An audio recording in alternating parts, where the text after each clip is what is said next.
Katherine Leach is the chief plaintiff in this case, and she reached out to me personally because she watched this entire interview and downloaded the transcript and wanted to add context to our conversation because as the chief plaintiff, she has a lot more insight into this case, and I think it makes for a much more interesting look at what's actually happening. We had a video interview recently with attorney Vanessa Johnson, and we had her on the show because she was discussing what we believe is a landmark case that's going to set legal precedent for megachurches in the United States and religious liberty in this country. Just to kind of catch you up, and I recommend going back to this video. Katherine Leach filed a lawsuit along the lines of RICO charges. And I'm not an attorney, so I'm not going to be able to explain it the way that Vanessa did. But essentially what's taken place is Katherine Leach and about another, looks like a, following the recent denial of a Gateway Church's motion to dismiss on September 17, 2025, U.S. Eastern District of Texas Chief District Judge added a RICO claim to the class action lawsuit against Robert Morris and Gateway Church for their handling of the Cindy Clemenshire case, as well as just this allegation that they are involved in racketeering because they did not make good on their promises with the tithe money. They promised that they would give a certain percentage, and it fell far from underneath that. That was exposed by a CPA. So now this is a lawsuit in court. The RICO charges is what got our attention because now we're looking at churches as criminal enterprises that are parading as churches and ministries, as opposed to what we would thought what this was before, which were good faith actors operating churches that had moral failures. So there's a huge distinction, and this is the reason why this is such an interesting story. So go ahead and run the clip of Vanessa Johnson explaining that this case took on a whole new meaning when the RICO charges were added. Run the clip, please. Okay. So RICO charges, that law came into existence, I think, in the 70s. It was created because of mafia and, to thwart the organized crime and the corruption and things like that. But since then, it's been codified. There's a criminal statute, and it's also used civilly. So Katherine emailed me and wanted to explain how the RICO applied to this class action lawsuit. And she wanted to point to one example in the case that states defendants devised and intended to devise a scheme to defraud plaintiffs and the punitive class by falsely representing that 15% of all tithe dollars would be distributed to global missions and Jewish ministry partners, and that tithers could receive a return of their tithes for any reason, end quote. So this is the linchpin for the RICO charges, because according to the law, if you are making these types of promises and then you're extending this beyond state lines twice in 10 years, you solidly fall within the RICO purview. Katherine also goes on to explain that this also relates to the letter that she wrote and sent to Gateway Church leadership on September 9th, 2024, which we have on the screen right here. Additionally, plaintiffs point out that if a thorough financial audit had truly been performed at Gateway Church, it may have uncovered past fraud that, according to Tom Lane, former senior executive pastor to Robert Morris, occurred against Gateway when West Africa Initiative defrauded the church in the amount of $750,000. After an amended lawsuit was filed on October 18, 2024, she verified and shared the following information regarding WAI, including details involving one of their board of directors, former Gateway Church elder and executive global missions pastor Kevin Grove, which we have here on the screen right there. According to a recent online search, it appears WAI remains currently active, and Grove also appears to still be connected to Gateway Church via their school, the King's University. Although Kevin Grove and Tom Lane are not officially listed as defendants, they are most certainly still named in this filing and are still connected to this case through a tolling agreement. Now, Katherine also wanted to add context to this next clip. Run the clip.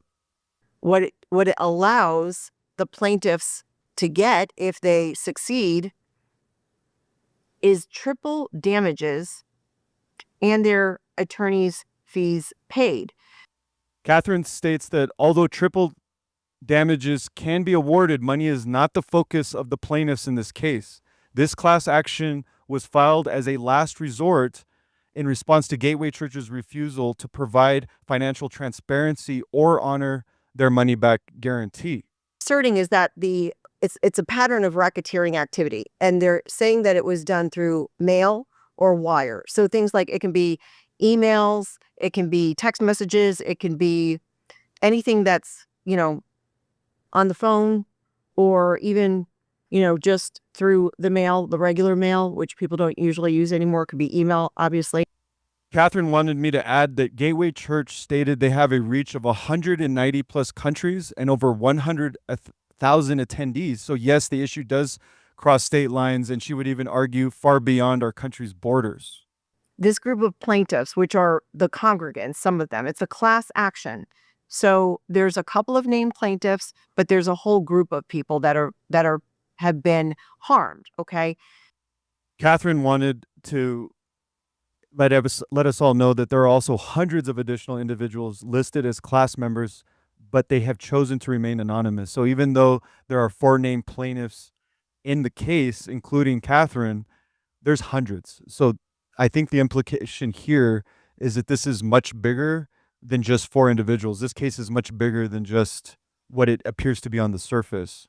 That were induced, they were asked to give money for certain things, missions, other things, that those ties, 15% of what that they gathered was supposed to go to these certain, missions, and it didn't happen. Gateway Church, Robert Morris, Tom Lane all promised that 15% of all tithes would go to mission work.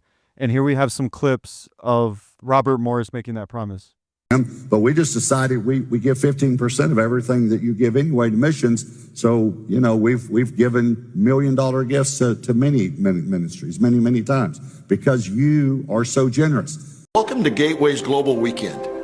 When you give your tithe to the Lord here, 15% or 15 cents of every dollar goes to support our global ministry and enable the impact to extend across the globe. And here we have John Wilbanks, an elder at Gateway Church, explaining the situation. Gateway has averaged approximately 19% in giving to global missions. Gateway has had independently audited financial statements since 2005.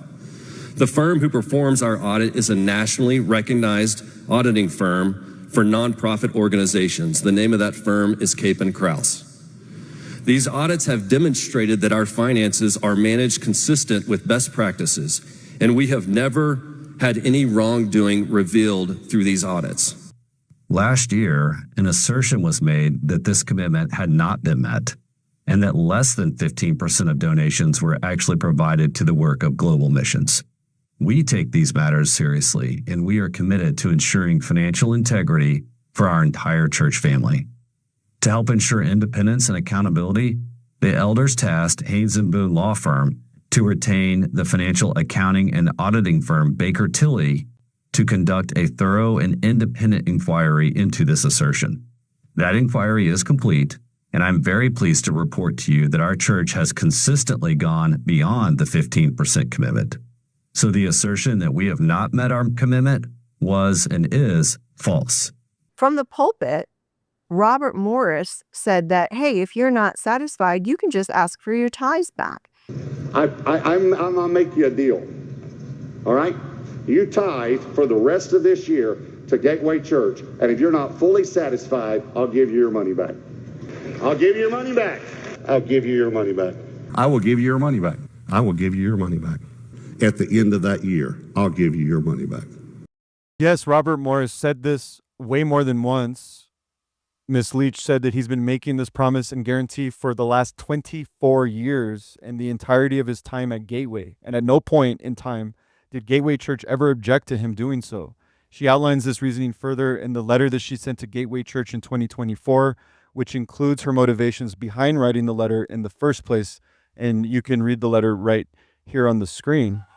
Today, I submitted my formal written request to Gateway Church for all tithe monies I have given to date to be returned to me according to their money-back guarantee, as evidenced in the videos below. A copy of my letter to Gateway's contribution team and CC'd to lead Pastor Lorena Valla and Elder Tra Wilbanks is attached. It is important to note that although I cannot claim ownership over something that is not mine to begin with, my request is based on the following. 1. Growing concerns surrounding Gateway Church's handling of God's money as a result of their continued lack of financial transparency and accountability to their tithing congregants and members. 2. My own personal conviction and responsibility to steward everything God provides with excellence. And 3. For the purpose of redirecting my tithes to a church or ministry that is fully committed to financial transparency, good governance, and accountability, whose leaders act in accordance to these biblical principles, and who welcome open dialogue with any inquiring member without hesitation or retaliation. It is also important for me to highlight my primary concern since June 16, 2024, is Gateway Church's gross lack of care shown toward Cindy Clemisher, a fellow sister in Christ, over the course of many years. So first off, what this class of plaintiffs did first, they wanted to see the financials. They wanted to see, is the money that you've been asking us all these years and saying that 15% per year is going to these certain missionaries, is that in fact happening? They refused to disclose it. And then secondly, when they asked for those tithes back, they refused to give it to them. So they engaged in conversations with the church to try to get these things remedied before taking action, but it didn't happen. So that's why they filed the lawsuit. Katherine says that she did ask to see the financials on several occasions, and Gateway refused.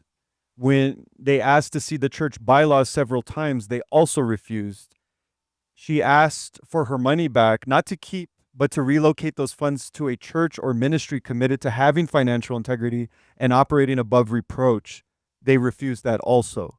So any accusation that Katherine Leach and these plaintiffs are seeking money out of pure opportunity is BS, because they've given the parameters clearly to Gateway. We're not looking for our money back. We just want you guys to keep good on your promise that you've made for 24 years and you haven't done so.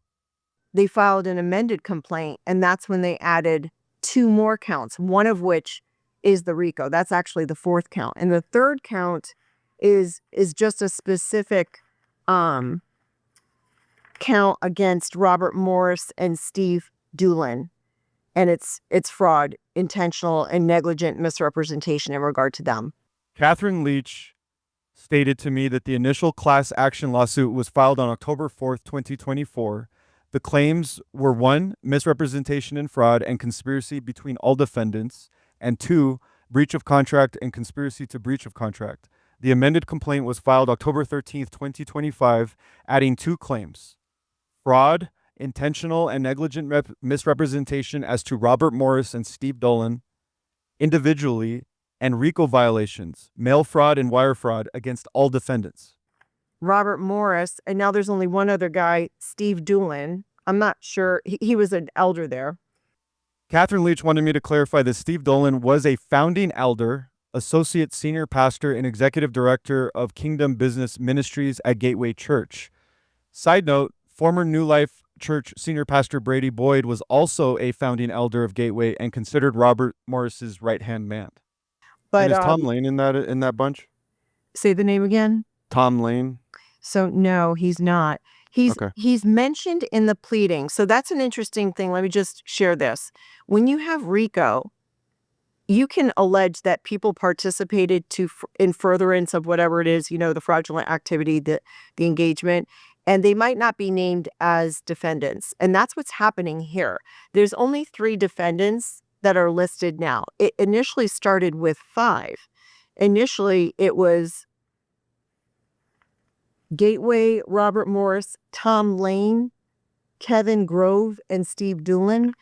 Katherine wanted to make clear that the original defendants listed were Gateway Church, Robert Morris, Steve Dolan, Tom Lane, and Kevin Grove. Although Tom Lane and Kevin Grove were, quote, dismissed without prejudice, they are most certainly still very much connected to this class action lawsuit in the actual pleading, as well as through a tolling agreement, which means they can be officially added back.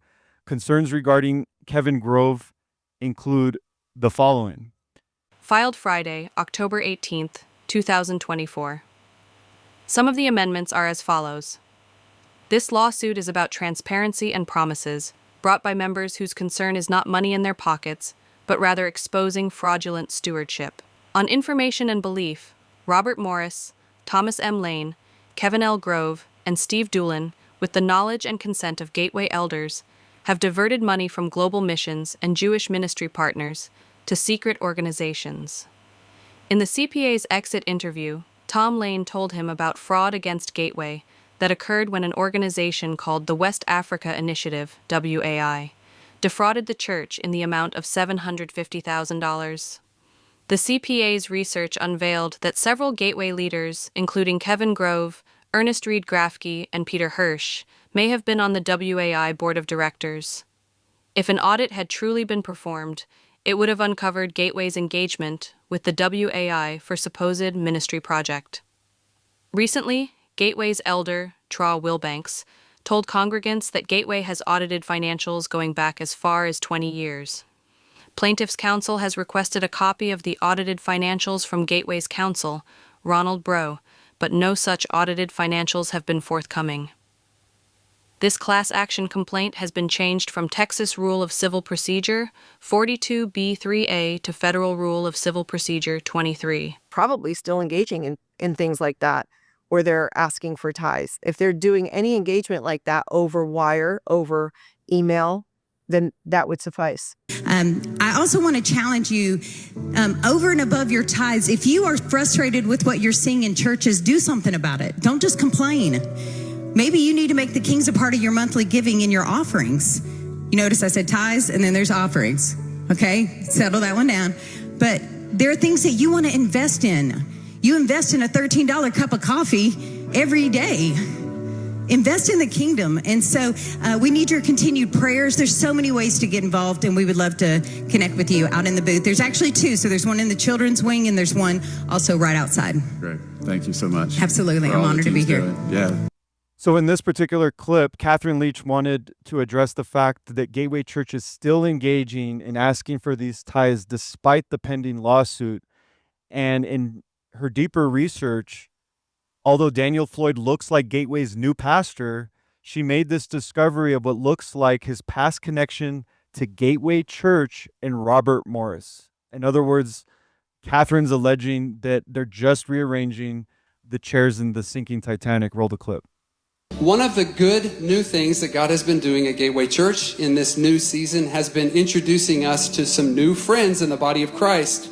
And you know, there have been churches and pastors that have prayed for our church that we didn't even know they were praying for us. We didn't even know them. And I'm really honored today to introduce you to one of those friends, new friends to Gateway Church. His name is Pastor Daniel Floyd. He and his wife, Pastor Tammy Floyd, are here with us from Virginia. Turn your attention to the screen. Hey, Life Point Church and Pastor Daniel. I want to say hey to everyone and tell you what a great job you guys are doing for the kingdom. Going back to the church not showing the books, and I also must add that there was a confidentiality clause that was granted to Gateway Church that they wouldn't even make this information public if they presented the books. Is that your understanding of looking at the case? Katherine Leach wanted to say, just like the saying goes, where there's smoke, there's fire. Where there's sexual abuse and the use of NDAs to silence victims, there's financial abuse because NDAs aren't free. There's money involved. And where did that money come from?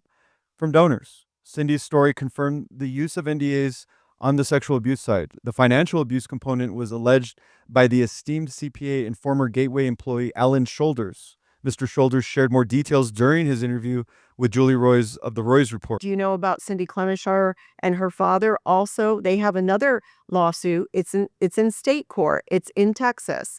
And they are suing Gateway and multiple people, as well as Robert Morris, for defamation. Cindy's civil lawsuit was filed in Dallas County on June 11th, 2025, a day before the anniversary of when she went public with her story. Cindy and her father, Jerry Lee Clemenshire, are plaintiffs.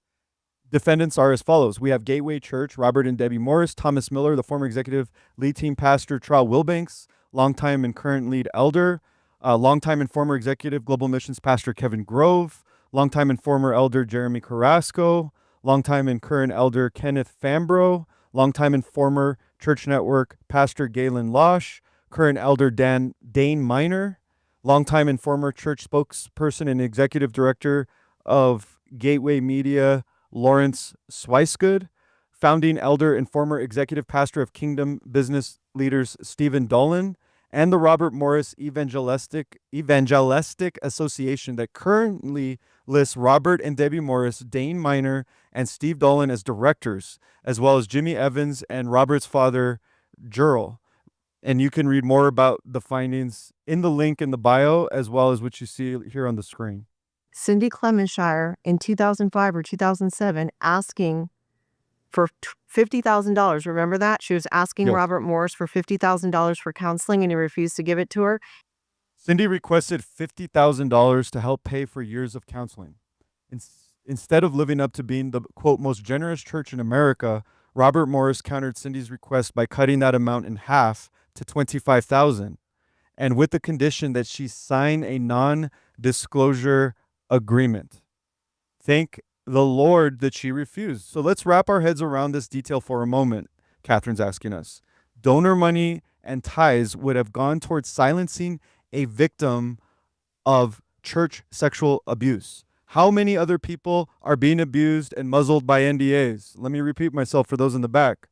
How many other people are being abused and muzzled by non-disclosure agreements? I'd love to get to the bottom of that. Jesus Christ is coming back for a stainless, spotless church. I digress. And I also must add that there was a confidentiality clause that was granted to Gateway Church that they wouldn't even make this information public if they presented the books. Is that your understanding of looking at the case? So even after Katherine and the plaintiffs granted can I start over? Even after Katherine and the plaintiffs were granted Gateway a protective order to keep certain information regarding personal information of donors confidential, Gateway still refused to provide the documents that they asked for. It's been over a year, and they are still waiting to see these so-called independently audited financial statements that Gateway's lead elder and CPA, Tra Wilbanks, keeps referring to. But more than audits, they actually want to see where the money went and how much. Why does Gateway continue to refuse to share that information? What else are they trying to hide? Gateway was very voluntarily proud about their generosity. That's indicated in the recent statement by the elder that they have been very generous church. So Katherine's stating here that that Robert Morris and the Gateway leadership has been constantly positioning themselves in the what I call church marketplace as the highest, most generous giving church in America by twice as much, according to statements made directly by Robert Morris. So Katherine's question is, if that is true, don't you think Gateway would be proud to publicize their financial statements? And that's what I said with Vanessa, that would be consistent with what their public image has always been, and yet that's not what we're getting. They think that they can get away with a lot. You know, they're used to that. They feel like they don't have any accountability. They don't have to answer to anybody. And that seems to be the theme. Yeah, it would seem that Gateway has been able to bully people into silence through non-disclosure agreements known as NDAs and potentially other means, and have considered themselves to be above the law prior to June 12, 2024, when Cindy went public with her case. So Katherine's message is perhaps they've lost sight, them being Gateway, of the fact that they are not above God. He sees all and will not be mocked. Hashtag time's up. RICO lawsuit reeks of institutional corruption. So it takes on a whole new meaning when Gateway Church is alleged to be operating as a criminal enterprise. Katherine Leach says it sure does, doesn't it? It's what she calls the network. Gateway's connections are numerous and their reach is vast. And that's why I'm particularly interested in this case, because as I've been speaking to former employees and former congregates at New Life for the last 6-7 months, I've come to the realization that there is a culture of institutional corruption within the evangelical megachurch world. It's very deep. It's very mafia-like because people are silenced into fear And so what we're doing with this RICO case, what we're doing with what Katherine Leach is doing, and is we're trying to break the dam. We're trying to expose what's been hidden in darkness and be brought to light so that victims can heal, and this does not happen again to any other innocent victims. And they're doing these things. They're inducing people to give tithes, give them money. They're telling them something that's not true. That's what the allegation is. Okay, remember, that's what those allegations are, that from the pulpit, from that church, various people are telling congregation and other members, give money because it's going to go to this, but it actually didn't go to this. And they could have easily just proved if it really did go to that, they could have just opened up their books and say, here, it did go, but it didn't. And internally with this CPA, he finds that only 3 million went, when if 100 million's coming in, by math, logically, it would be 15 million a year, but that's not what they found. Yeah, so Katherine Leach is saying correct. 15 million should have been going to global missions when the CPA, Ellen Shoulders, only saw approximately 3 million. So the question becomes, where did the other 12 million go? And that's the question that we're not answering today. Yeah, I mean, I think the elephant in the room with regards to this question is that the RICO charges are sniffing around the fact that people suspect that leadership has been enriching themselves while knowingly misleading their congregation. So if that's actually what's happening, could this RICO charge allow the courts to open up the books and expose maybe housing allowances, maybe unreasonable salaries in contrast to the biblical mandates? Maybe we're going to find discretionary forms without labels or called benevolence or ministry-related budgets. Yeah, Katherine Leach totally agrees with me here. She adds, or maybe we'll find the line items where money was allocated to keep people silenced under an abusive NDA, like what could have happened to Cindy had she signed hers. She's been told there are other survivors, but they have chosen not to come forward for personal reasons, which she can understand. There's no shame in them choosing to make that decision for whatever reason they deem necessary. Retaliation from Gateway is real, so we must keep that in mind while we consider all of this. I mean, yeah, if these are mafias, the mafia does behave a certain way. So these people are scared for a reason. I would be hard-pressed to think this is the only case that existed in this man's life, or anyone at that church for that matter. Very, very difficult to think that she was the only victim just because of, what we know, that typically there's other victims out there. But Katherine Leach has said, yes, she has been informed that there are other survivors who are choosing to remain anonymous. And that's why we're covering this story, is we need to create an environment and tip the conversation to a point where victims and survivors feel empowered, feel safe to come forward and expose these people. So whether it's through media, whether it's through a legal precedent, however means necessary, guided by the Holy Spirit, our mission here, the Vanessa Johnsons of the world, the Everetts for Ohio for Freedoms, the Julie Roys, all of this is a constellation of people who love Jesus, who want to see justice served and want to stop the abuse of innocence and protect future victims. This is what we're doing here, folks. I wanted to ask you, Vanessa, and we have Vanessa Johnson, attorney, YouTuber, with us today. What an honor to have her. I wanted to ask you, Vanessa, about the defense strategy. Undoubtedly, Gateway's lawyers are going to argue that this is an attack on religious freedom and that these are internal church matters that are protected under free speech laws. How do you expect that to be their primary defense? And if so, how do you expect that to play out in court? that is going to be their defense, right? Not only are they going to try to knock down every argument that the plaintiffs make, but there are these interest groups, and they will come alongside as much as they can and support the defendants. So I'm going to read for you just a paragraph that's contained in one of these briefs. It was a brief that was filed in support of Gateway Church when Gateway and the other defendants were filing their motions to dismiss the initial complaint from last year. So Okay. just so you understand what's happening here, First Liberty Institute. So they are, let me just get what they say they are. They are a nonprofit public interest law firm dedicated to defending and restoring religious liberty. And they provide pro bono legal representation to all institutions of faith.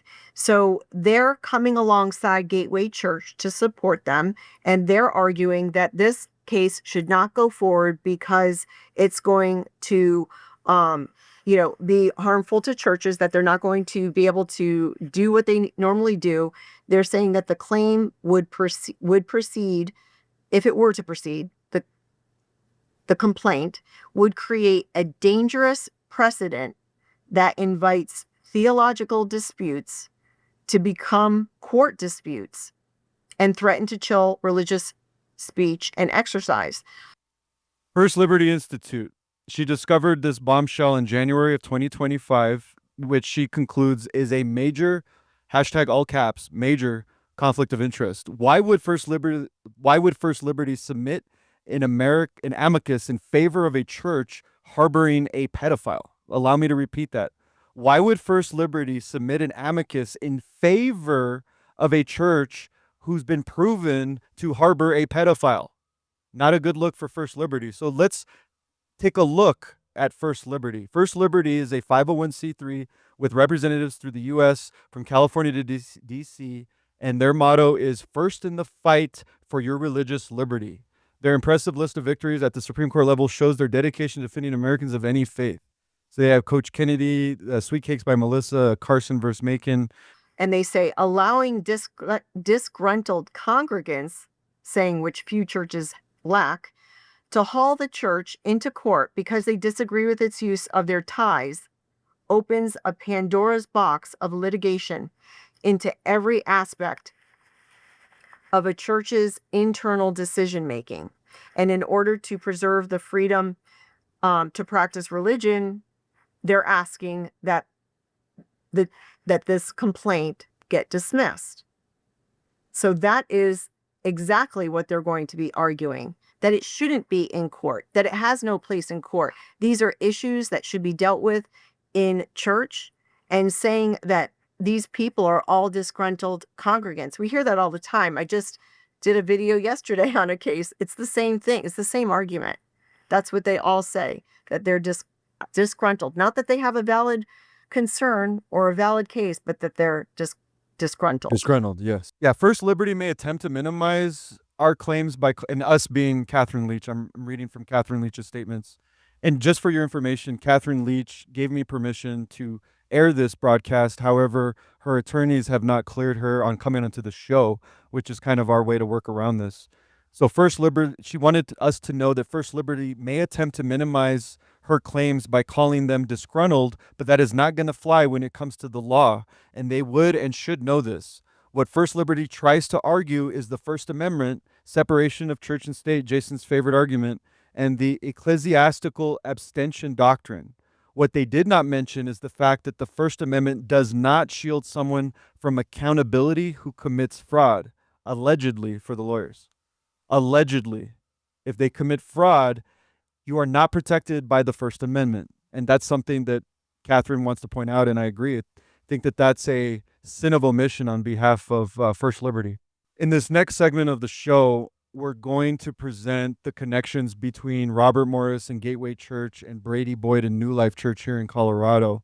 Some of the findings regarding the connections between these two organizations, between New Life Church, Brady Boyd, Lance Coles, Brian Newberg and others, and Gateway Church, Robert Morris, Tom Lane and others, and what appears to be a deliberate cover-up of Cindy's story.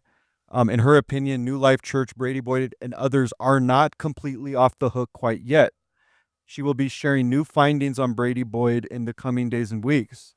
She also added that it would seem Tom Lane was the primary liaison between Gateway Church and New Life Church during this period of time. Lane went on to be an overseer of New Life Church, Colorado, alongside Robert Morris and Jimmy Evans. This also involves Larry Stockstill, who she mentions in the content that we're going to see here in a moment.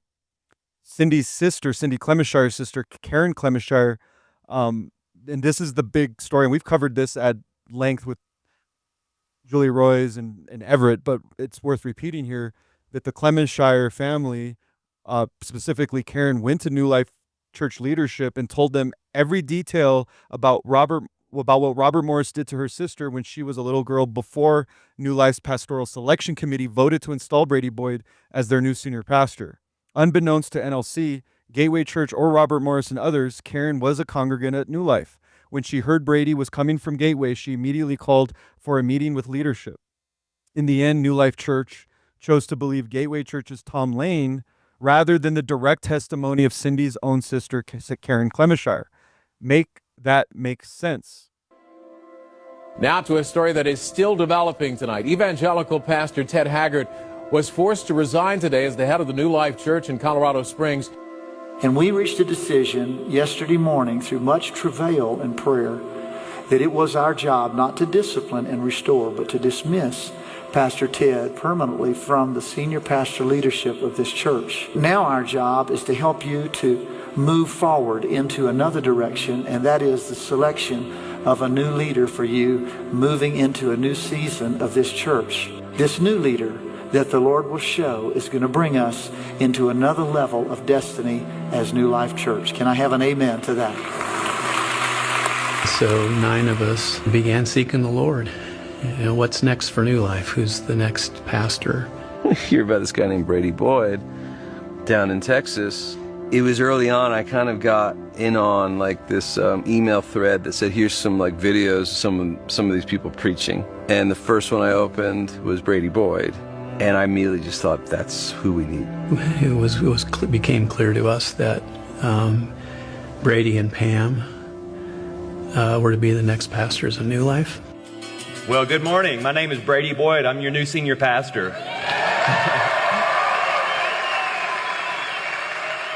According to newly discovered archived documents signed off by New Life Church Secretary and Treasurer Brad Falentine, the official New Life Church Senior Pastoral Selection Committee members from November 20th, 2007 were as follows: John Bolin, Lance Coles, Gary Larson, Thelma Miller, Mary Napier, Brian Newberg, Ross Parsley, Beverly Peags, Joseph Winger.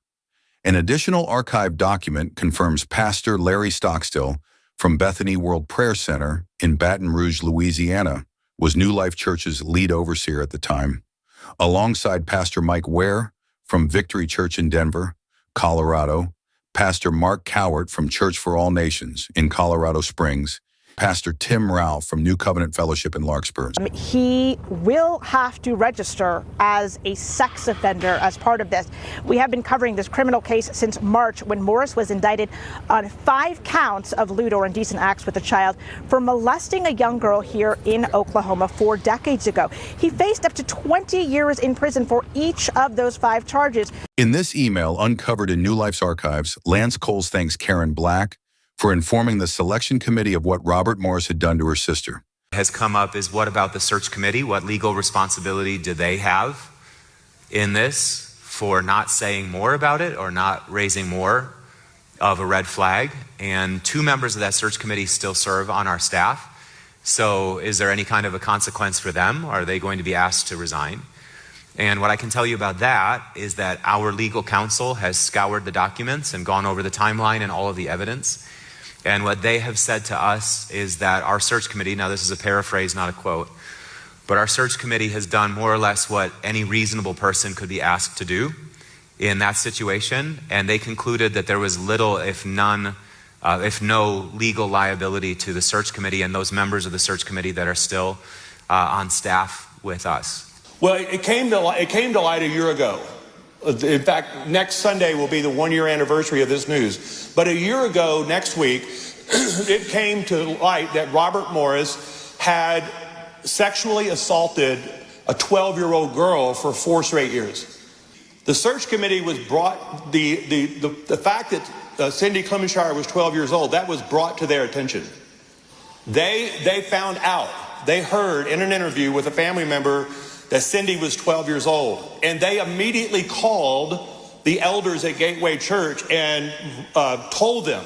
And the elders of Gateway Church said, we're aware of that. It's been handled. Her family, her pastor has given Robert a thumbs up. They've gone through a process of restoration, and there's nothing left to do. It's already been reported. There was no restoration. The family had not given a thumbs up. Even if they had, the New Life leadership still allowed Robert Morris to be installed as an overseer of the church. Robert Morris used to be the overseer of New Life Church, and we've had quite the last couple of months here in Colorado Springs with New Life. And we now have Brady Boyd, who's, was very well connected to Robert Morris, resigned from New Life Church as a senior pastor. What does this RICO case, if any, have any implication to New Life Church in Colorado Springs? I would need to refresh my recollection in regard to the allegations with New Life. Well, I essentially, remember.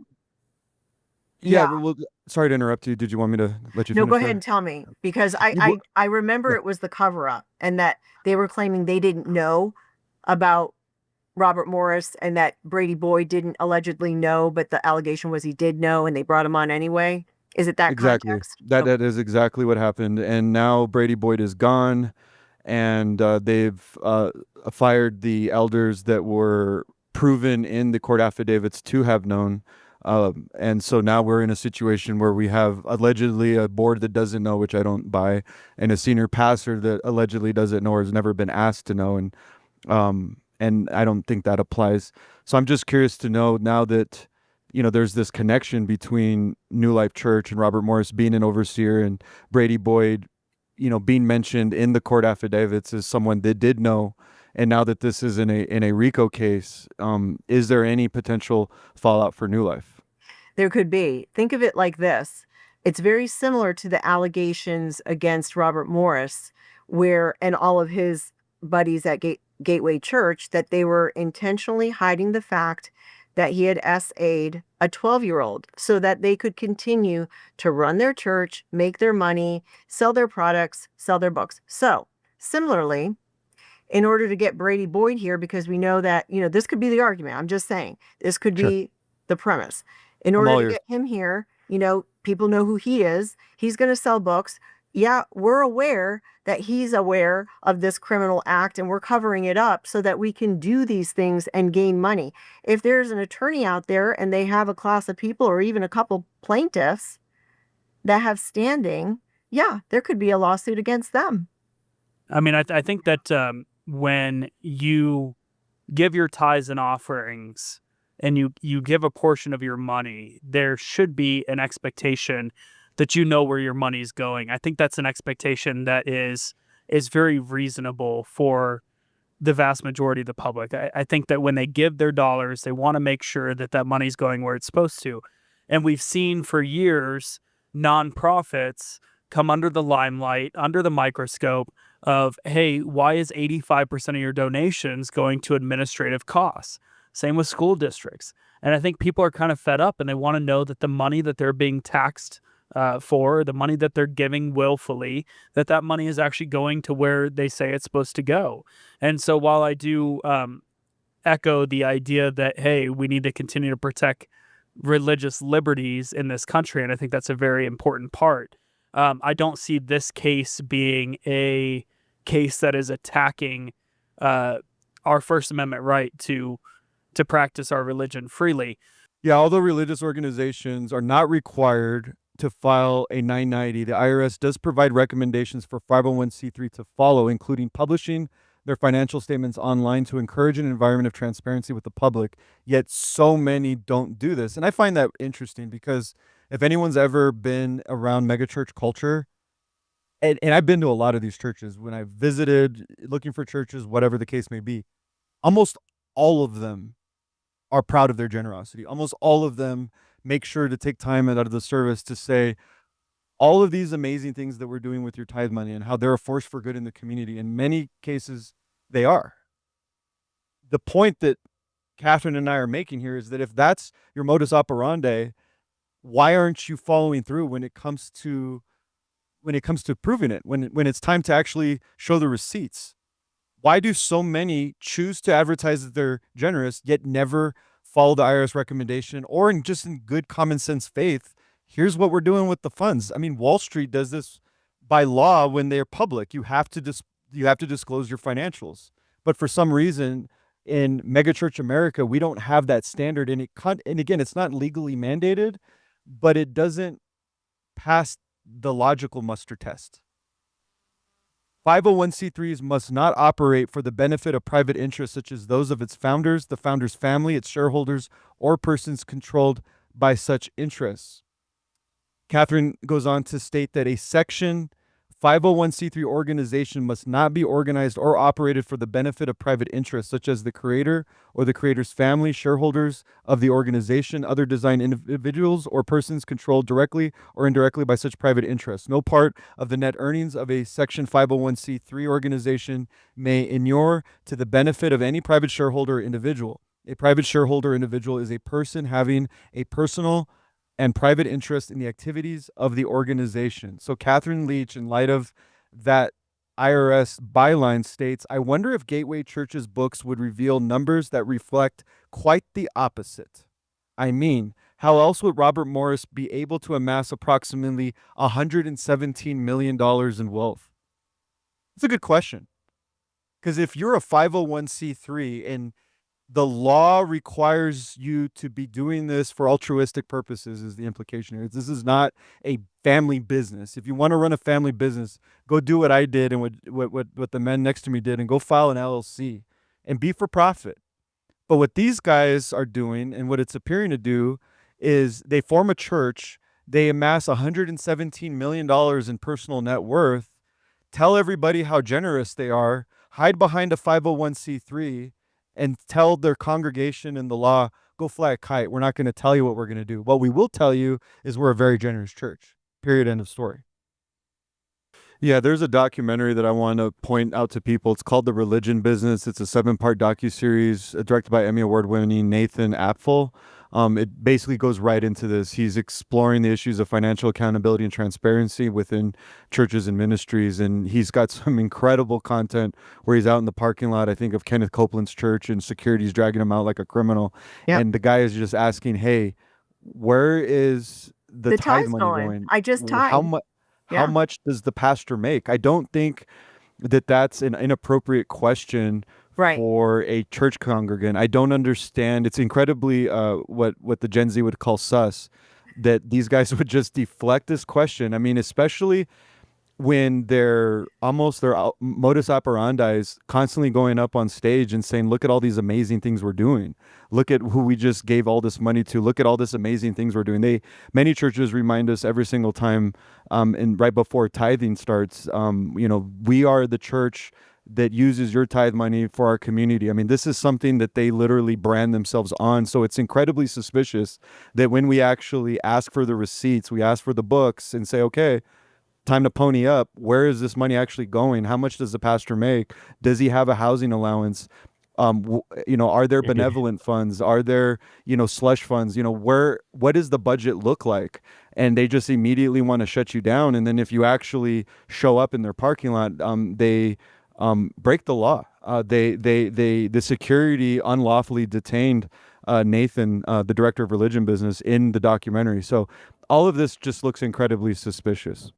Yeah, Katherine Leach said that a friend of hers was actually prevented from entering Gateway Church by armed guards.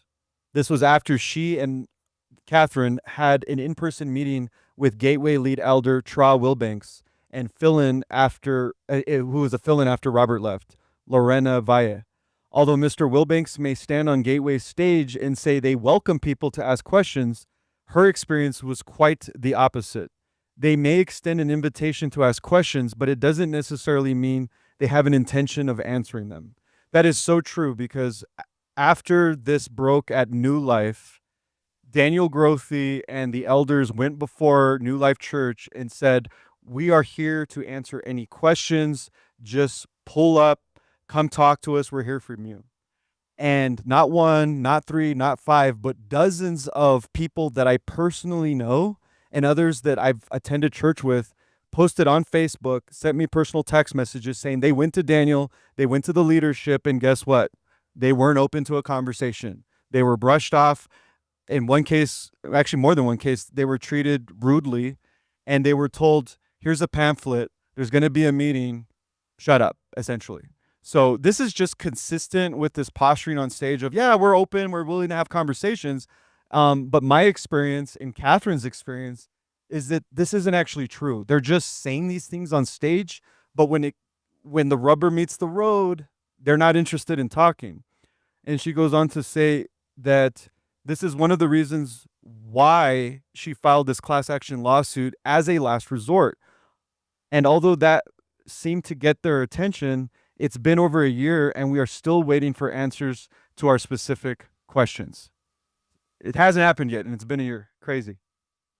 There's a verse that says in 2 Timothy chapter 4, verse 3 through 4, and this is why I would like to end personally, is it says, "For the time will come when they will not endure sound doctrine, but after their own lusts shall they heap to themselves teachers, having itching ears, and they shall turn away their ears from the truth and shall be turned unto fables." And I would argue that that verse applies to the thousands of people that continue to sit in Gateway Church, to the thousands of people that sit in New Life Church, that are part of Facebook groups that say, I stand with Brady Boyd, a man who lied to his congregation. That when you're dealing with thousands of people in the church that are taking these positions, I do believe that the time has come. We are living in a 2 Timothy 4 generation, but we're having these shows and we're having these conversations because not everybody will be lost to this. There will be a remnant, and there will be some people who will look and see what's happening and will say, I'm not going to stay in this church anymore because this does not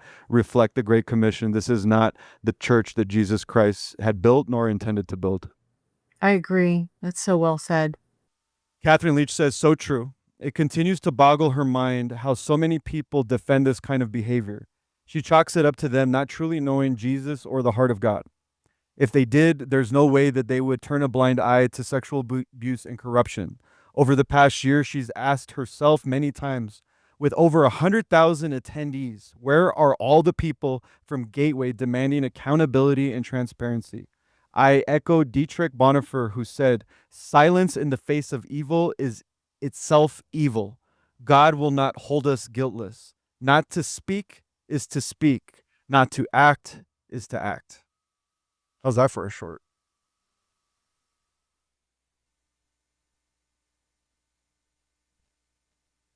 Dietrich Bonhoeffer? Oh, you want me to repeat it? Yeah, out of respect for Bonhoeffer. So Katherine Leach says, this is so true.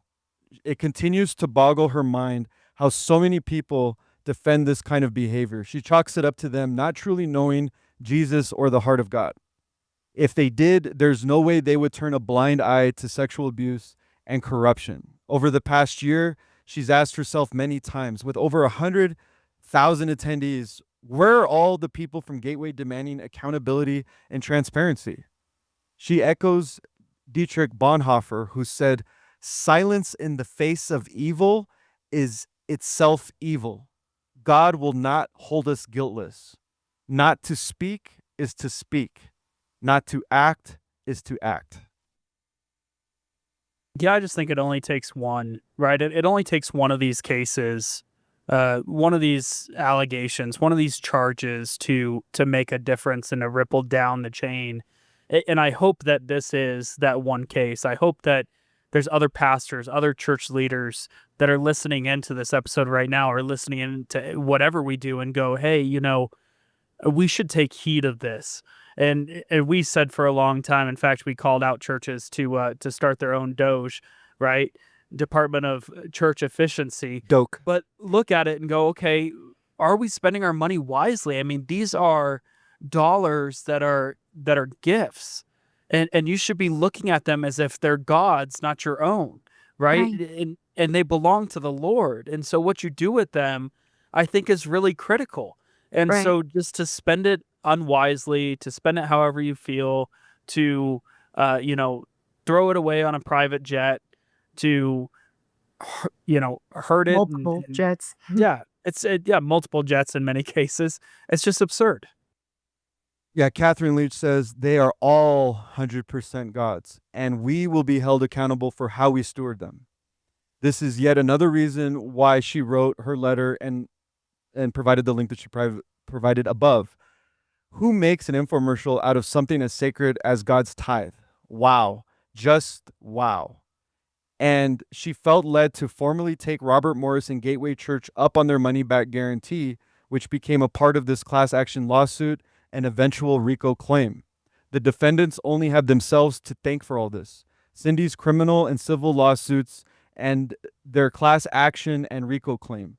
They've enjoyed decades of grace. Enough is enough. Time's up. Justice is coming.